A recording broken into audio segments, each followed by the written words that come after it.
Аял киши өзүнүн кыздыгын жана сулуулугун сактап калыш үчүн өтө көп нерсеге даяр болот. Буга тарыхтан бири Венгриянын ханышасы Элизабет Батори 650 кыздын башын жеген. Кыздыгын, жаштыгын, өмүрүн сактап калуу максатында бойго жеткен кыз бала кыздарды таап келип, аларды ар кандай жери мүчөлөрүн кесип алып, өзүнүн кыздыгын, өмүрүн сактап калыш максатында колдонгон. Анын түшүнүгү ошондой болгон. Паниятасы, парасаты, психологиясы ошончолук деңгээлде бузулуп кеткен. Ал ханыша болгондукка байланыштуу ага жаза бере алган эмес эч ким. Эч ким ага бир өч алуу деген түшүнүк дагы болгон эмес. Ал ханыша себеби. Күндүзү мынандай, түнү каалаган ишин кылып коюшу мүмкүн. Бирок кыйналган абалда, жалгыздыкта, жалгыз үйдө өлдү, үй камагында өлдү деген дагы варианттар жок эмес бар. Албетте, тарыхтагы эң коркунучтуу айымдар маселеси. Аялдар өч алган, өлтүргөн, жаш балдарды зордогон. Германияда Имма Грис концлагерде врач болуп иштеген, урматтуу мекенештер. Анын кличкосу, мындайча айтканда, кайман аты айбан жырткыч болгон. Ал 4 жыл иштеген болсо, 4 жыл ичинде 223 адамды өлтүргөн. Майра Хинтли жаш балдарды ар кандай жолдор менен өлтүргөн. Бул дагы Майра Хинтли, бул башка. Эвли Эрит Англиянын больницасында иштеген. 59 күн ичинде 13 баланы өлтүргөн да. Атайын кислородду бурап коюп, дары берип аткан учурда дары составына бирдекени кошуп коюп, ошентип 13 адамды өлтүргөн. Андан кийин териштирүү иштери болгондон кийин аны өлүм жазасына өкүм чыгарылган ага. Америкада дагы Белл Ганес 40 адамды өлтүргөн. Өзүнүн өмүрлүк жолдошу, андан кийинки турмушка чыгат, 5 балалуу болот, эбешөө тең өлүп калат. Кичине убакыттан кийин күйөөсү, андан кийинки балдары дагы өлүп калат. Кийин дагы башка бир турмушка чыгат. Ал турмушка чыккандан кийин экинчи үй бүлөсүндө да ушул нерсе калыптанат, кайталанат. Аны экспертиза башка жыйынтыктар чыкканда тастыкталат, что бул адамдардын ичинде уу табылат. Уу табылат экен. Бул ким экен? Мэри Энн деген, мындайча айтканда, 20нын тегерегиндеги адам өлтүргөн Мэри Энн. Жыйынтык чыгарылгандан кийин буга эч кандай тоскоолдуктарсыз асып өлтүрүүгө өкүм чыгарылган жана асып өлтүрүлгөн ал. Германияда концлагерде генералга аял болуп бир аял тиет да. Кыз бала аял болуп тиет командирге. Концлагерде ушунчалык азаптуу иштерди кылат, аны айтканга тил, укканга дитиң чыдабайт да. Концлагерде өзгөчө жаш балдарды кыйнаш, өзгөчө азапташ, ар түрдүүсүн кылып көргөн да бул аял. Немистерде ушундай түшүнүк болгон, согуш учурунда булар адам эмес. Биз ага тийишпешибиз керек, жалаң жок кылышыбыз керек, өлтүрүшүбүз керек.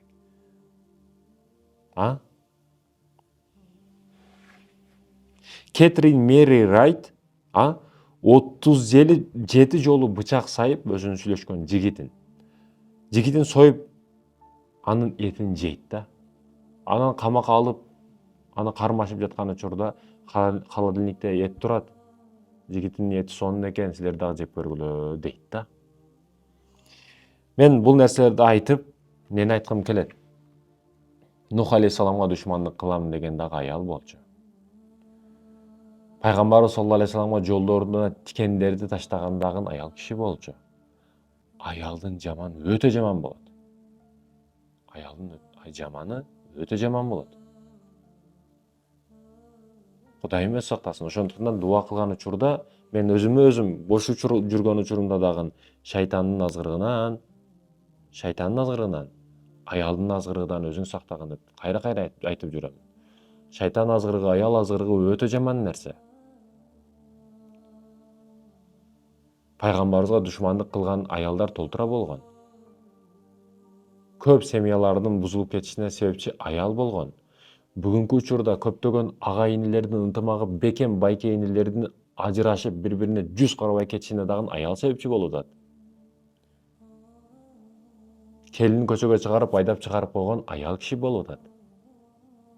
Россияга иштетип коюп, баласын биякта кеңири тоймотой жүргөн дагы аял болуп атат. Аялдын жаманы өтө жаман болот. Кичине жаш өткөндөн кийин 35тен кийин аялдар эли болуп атат семьяны. Эркектин рууmatсызы жок, кадыр-баркы жок. Бу адам беле деген сөздү колдонуп, балдарын өз этегине алып алып, атаңар мындай деп против көрсөтүп, жаман көрсөтүп, атасын жек көрсөтүп, балдарын кучагына алып алып, ата байкуш эмне кылат? Чыдабай калдым, башка кылып калдым. Ар кандай маселелер өткөнгө аракет кылат. Бирок ТТХ 2000 сөз да бул аялдыкы. Ажылдаган катын. Эң жаман аялдардын түркүмүнөн 3 түрдүү аял бар. Биринчиси ажылдак, тили узун аял. Аялга аз сүйлөгөн, уялчак болуу, назик, өзүнүн назиктигин көрсөтө билүү бул өтө жарашкан аялдыктын сыпаты дагы ушул да. Болбосо былжырап сүйлөп, сен андайсың деп тили мынандай чыгарып алып сүйлөгөн аялдар, билесизби, күйөөсү бирдекени айтайын десе эле баса калып, бул жагынан чыгып, ал жагынан чыгып, өзүнүн дагы кадыр-баркы жок. Күйөөсүнүн дагы эл көзүнчө кадыр-баркын жок кылат мындай аялдар. Тилин тие албайт. Качан аял киши тилин тийсе, эркек киши колун тиет. Ажылдак, ошондой тили узун аялдардан Кудайым өзү сактасын. Экинчиси билдирбей кыянат кылып жүргөн. Эң жаман аялдардын экинчиси билдирбестен кыянат кылып жүрөт. Күйөөсү Россияга кетет, Европага кетет, ал жака кетет. Не үчүн кетет? Ойногону кетеби? Жок. Ушул жакта сени багайын деп кетет. Балдарымды, аялымды, бала чакамды багайын, жакшыраак жашоодо жашайлы деп аракет кылайын деп иштегени кетет. Бирок бул жерде намкөр кыянат кылат.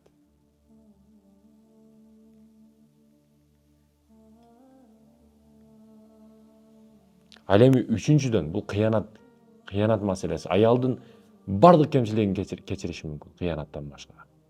Бардык күнөөлөрүн кечириши мүмкүн кыянаттан башка. Неге коомубузда эркек кишинин кыянаты жеңил каралат, аялдык оор каралат? Эркек бир келет дарактын астында көлөкөдө эс алып кетип калат да. Аял киши келип көлөкөгө жабышып, ошол жерде түбөлүк калганды каалайт да. Аял киши, эркек киши кыянатканда нафс үчүн эле мындай сүйбөйт, ойлонбойт, эч нерсени карабай эле кыянат кылып коюшу мүмкүн. Бирок аял киши кыянат кылганда балдарынан кечет, эринен кечет, бар жок таштап, жүрөгүндөгү түкүрүндөгү бар нерсени алып салып, андан кийин кыянат кылат да. Бир түшүнүк бар. Көп аялдардын кыянатынын себеби мындай экен да. Эрим кыянат кылды, измена кылды, мен билип калдым, эми мен да кыянат кылышым керек. Ошондо мен өч алган болом, бири-бир болобуз деген түшүнүгү бар экен да.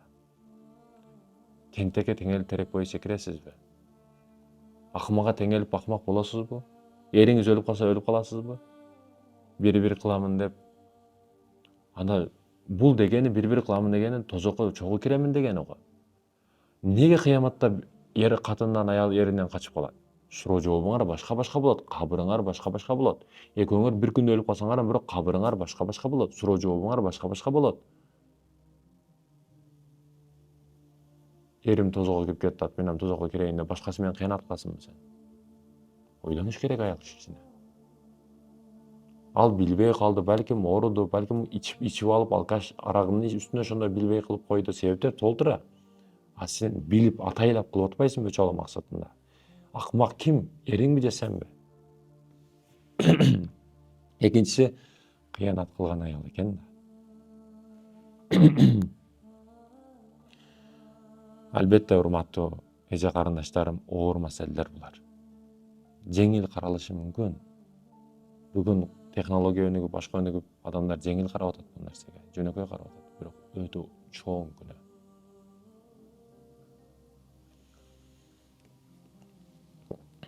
Ал эми үчүнчү маселе бар. Урматтуу эже карындаштарым, үчүнчү маселе, сиз күйөөңүз менен чогусуз да. Сиз күйөөңүз менен бул дүйнөдө эле эмес, акыретте дагы чогуу болосуз. Бул дүйнөдө эле эмес, акыретте дагы чогуу болосуз. Сиз эрге тиерде бир эркекти тандайт экенсиз, ал менен Да, балдарымды тарбиялайт, эртең мени багат деп ойлошуңуз мүмкүн. Бирок бул киши менен эртең акыретте дагы чогуу боло аламбы, жокпу? Бул киши менен чогуу жетелеш бейишке кире аламбы, жокпу? Бүгүн акыреттин составын ойлогон аялдар жок эсе. Акыретти ойлобойт күйөөсү менен. Дүйнөсүн ойлойт. Эки этаж үй бар, мындай болсо мындай кылып койт, бул жакта иштесе мени кийин мектепке директор кылып койсо, анан мен мындай болуп кетем да. Ушинтип ойлонот да. Мага эркин куштукту немесин берет экен, эркин болуп жүрөмүн, акча берип турса эле жыргап тамак аш жеп, баламды карап коюп эле жүрө берем. Ойлор жылдыздарга жетелейт. Жылдыздарга жетелейт. Ал эми эмнени айткым келет? Үчүнчү жаман аялдардын түркүмү баш бербеген. Каалаганда каалаган жерге кетип калган. Ишин бүтүрүп, андан кийин эриге чалып айта турган. Кудайым өзү сактасын мындай аялдардан. Кудайым өзү сактасын. Душманыңа дагы каалабайсың мындай маселени.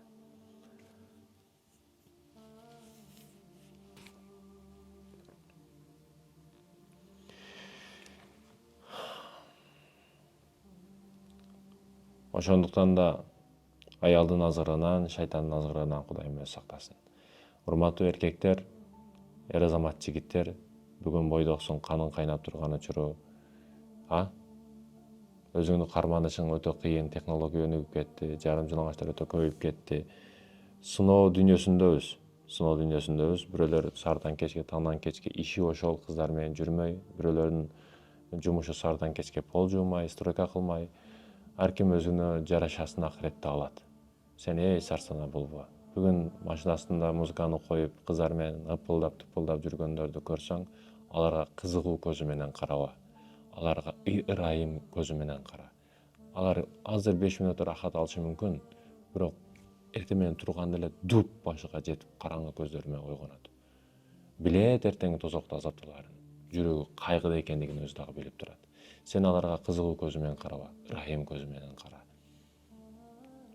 Бул дүйнө ушундай. Дүйнө ушундай. Бирөө бир бурда нанга жетпей атат, бирөө тонна нанды ысырап кылып атат. Бирөө торт өмүрүнө жей элек, а бирөө торту пешенеге чабып атат, петиге чабып атат.